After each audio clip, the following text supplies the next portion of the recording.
алу деген бір адамның тағдырын шешіп тұрған оңай емес. үлкен аманат қой, аманат. Құдай алдындағы аманат.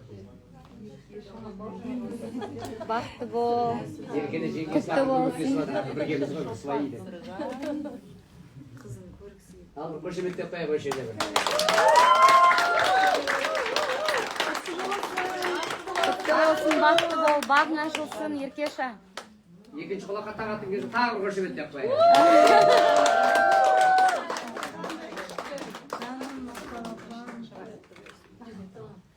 Ақтөбе елінің ерке қыз едім, енді Орал елінің аппақ келін атам. Ерке келді ол дейсің ба?